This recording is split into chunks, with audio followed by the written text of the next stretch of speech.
నమస్కారం, welcome to Bigg Boss news. ఈ రోజు ఎపిసోడ్ స్టార్టింగ్ లోనే కెప్టెన్సీ టాస్క్ తో స్టార్ట్ అయింది. కెప్టెన్సీగా విన్నర్ అయ్యింది సంజన.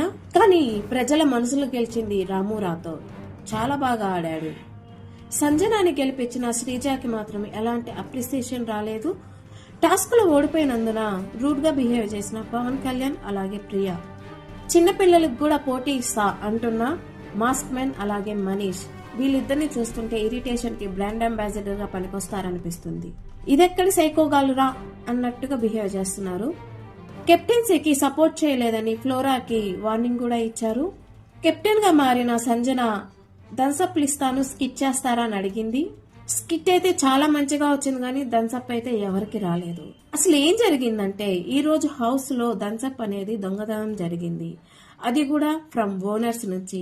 ఇంతకు ముందు ఎప్పుడైతే గుడ్డు దొంగతనం జరిగిందో అప్పుడైతే ఎవరిని ఇంట్లోకి రానివ్వలేదు. కానీ ఇప్పుడు మాత్రం వాళ్ళు థమ్సప్ దొంగతనం చేయటం అనేది కరెక్ట్ గా ఫీల్ అవుతున్నారు. థమ్సప్ దొంగతనం చేసిన మాస్క్ మ్యాన్ అన్ని ఆమ్ రూల్స్ ప్రకారం నేను చెయ్యను అని చెప్పి థమ్సప్ దొంగతనం చేసిన మాస్క్ మ్యానే ఆ థమ్సప్ దొంగ అని సంజనాకి తెలుస్తుందా? ఫ్లోరాతో షేర్ చేసుకున్నాడు, అలాగే ప్రియాతో కూడా. అలాగే మాస్క్ మ్యాన్ చాలా వరకు మాటలు జారాడు. నేను ఇప్పటి వరకు 2 అబ్బాయిలు 1 అమ్మాయితో గేమ్ ఆడాను అనుకున్నాను, కానీ ఇప్పుడు చూస్తే నేను 3 అమ్మాయిలతో గేమ్ ఆడాను అని స్టేట్మెంట్ అయితే పాస్ చేశాడు. అది చాలా దిగజార్చిందనే చెప్పొచ్చు.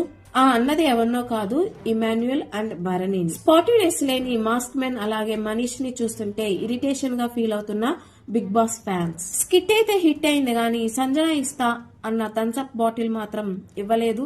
ఎందుకంటే మార్నింగ్ దొంగలిచ్చిన థమ్సప్ బాటిల్ కావాలి, అది ఇస్తేనే ఇవన్నీ మీకు ఇస్తాను అని లాస్ట్ లో ట్విస్ట్ ఇచ్చింది. ఈ ట్విస్ట్ కి మీరేమంటారు? ఆమె చేసింది కరెక్టేనా?